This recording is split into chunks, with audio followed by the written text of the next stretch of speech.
오늘 은혜 받고 성취될 하나님의 말씀은 신명기 24장 1절에서 5절 말씀입니다. 신명기 24장 1절에서 5절 말씀. 사람이 아내를 맞이하여 데려온 후에 그에게 수치되는 일이 있음을 발견하고 그를 기뻐하지 아니하면 이혼 정서를 써서 그의 손에 주고 그를 자기 집에서 내보낼 것이요.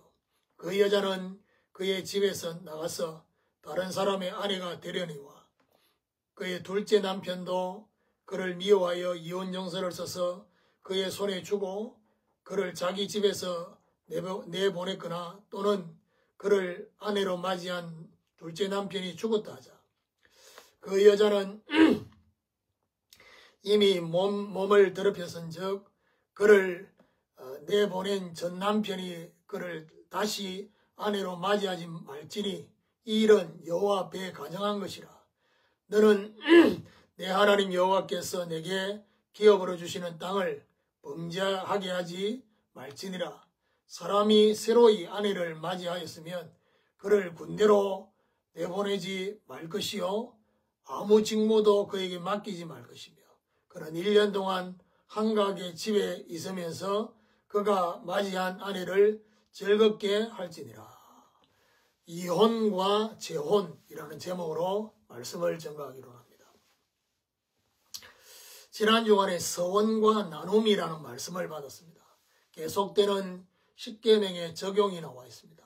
하나님과의 관계, 또 사람과의 관계, 하나님과의 관계 속에는 하나님께 한 서원을 갚아라 했습니다. 이행하는 것을 더디하면 죄가 된다. 나눌 수 있는 여유를 가지라. 사람과의 관계지요. 이웃의 포도원과 곡식밭에 이삭을 배불리 먹을 수 있다. 그래 말했습니다. 단 가지고 가지 말라고 했습니다. 자, 그 다음에 오늘 말씀은 이혼과 재혼에 대해서. 자, 오늘 이 본문을 근거를 해서 예수님이 말씀하신 모세의 이혼 정서가 오늘 본문에 나와 있습니다. 그래서 결국 이 이혼 정서에 대한 얘기를 하는 궁극적인 이유가 뭐냐? 결혼에 대해서, 그리고 이혼에 대해서, 그리고 재혼에 대해서 신중해야 된다라는 사실을 말해주고 있는 것입니다.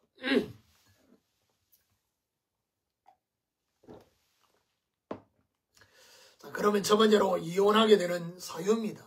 1절에 보니까 사람이 아내를 맞이하여 데려온 후에 그에게 수치되는 일이 있음을 발견하고 그를 기뻐하지 아니하면 이혼 정서를 써서 그의 손에 주고 그를 자기 집에서 내보낼 것이요. 아내를 맞이했다. 이 말은 아내를 맞이하는 것은 정상적으로 결혼한 것입니다. 그런데 오늘 여기 보니까 수치되는 일이 발견이 되면, 그러면 여기서 수치되는 일이 어떤 일이냐? 예를 들면 이혼하는 사유 중에 지금 우리가 생각하는 이혼한 사유 중에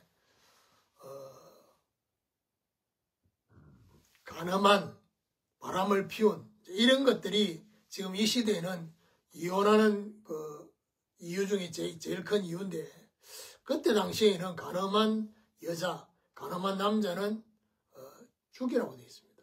그 말은 무슨 말이죠? 오늘 수치되는 일이 있어서 이혼 정서를 써서 내보내라고 말하는 것은 간음한 일이 아닐 거라는 것입니다.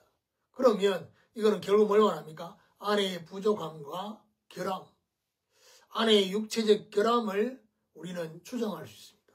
그러면 육체적 결함 중에 수치가 될 만한 것이 뭐냐? 하나님 입장에서 보면 그 시대의 불임의 질병으로 추정할 수 있습니다. 물론 그 외에 다른 것들도 있겠지만. 그래서 이혼 정서를 써서 이혼한 여자에게 재혼할 수 있는 법적인 권리와 자유를 보장하기 위해서 이혼 정서를 써주라고 했습니다. 그러면서 자기 집에서 내보내라. 새로운 삶을 살 수 있는 자유를 주기 위한 의미가 그 안에 있습니다. 결국 이 이혼 정서는 남편을 위한 게 아니라 아내를 위한 것입니다. 그래서 둘 다에게 재혼을 할 수 있도록 하기 위한 의미가 그 안에 있는 것입니다. 두 번째로 재혼에 주의해야 할 것입니다. 2절에 보니까 그 여자는 그의 집에서 나가서 다른 사람의 아내가 되려니와, 다른 사람의 아내가 될 수 있다는 겁니다. 보통은 남편이 사망한 경우에 여자의 재혼을 허용했습니다. 그러나 이혼 정서가 있으면 남편이 죽은 것과 마찬가지로 결혼 관계가 해소가 된다는 것입니다. 3절에 보니까 그의 둘째 남편도 그를 미워하여 이혼 정서를 써서 그의 손에 주고 그를 자기 집에서 내보냈거나 또는 그를 아내로 맞이한 둘째 남편이 죽었다. 둘째 남편도 미워하거나 둘째 남편이 죽게 된 경우가 발생할 수 있다는 것입니다.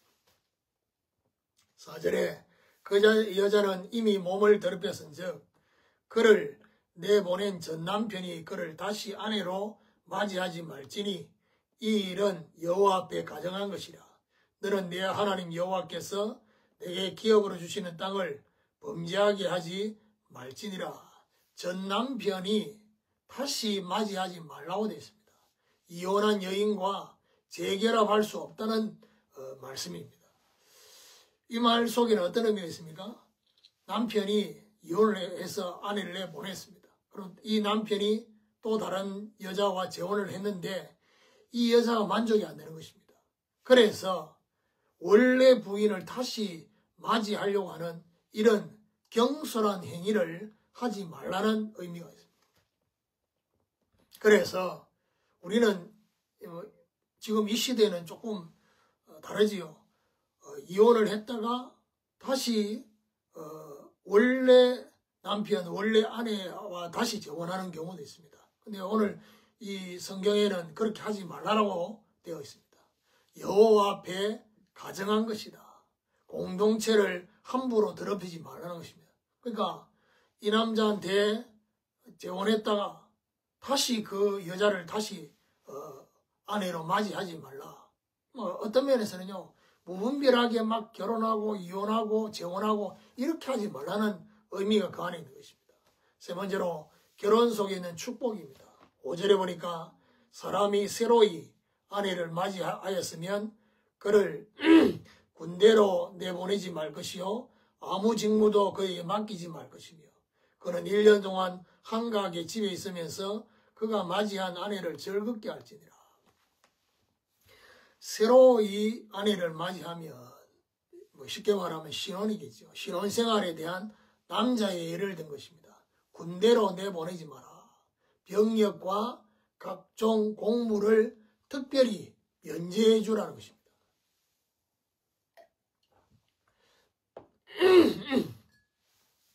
아무 직무도 맡기지 말라. 이때는 우선순위를 가정에 둘 수 있다는 것입니다.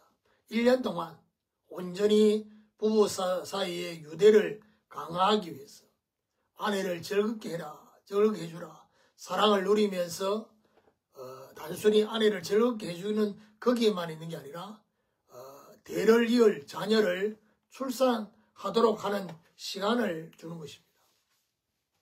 결론적으로 이혼과 재혼을 적용해 보면요, 모세를 통한 하나님의 의도는 가정을 이루는 것에 신중하라는 것입니다. 쉽게 결혼하고 쉽게 재혼하는 것을 반복하지 말라는 것입니다. 이혼을 결정하는 주체에 따라서 상대방에게 자유를 주라는 것입니다. 그러면서 다시 맞이하지 말라. 이혼했다가 이혼당한 여자를 다시 맞이하지 않는 결혼 속에 있는 축복은 결국 1년 동안은 여기에 최우선을 하도록 하는 것입니다. 그래서 결국 이 결혼 속에 뭐지요? 사랑의 관계와 함께 후대와 미래를 그려나가는 이런 의미가 그 안에 있습니다. 이런 하나님의 역사가 저와 여러분 가정과 가문에 적용되어질 부분이 있다면 적용되어지기를 예수 그리스도의 이름으로 축원합니다.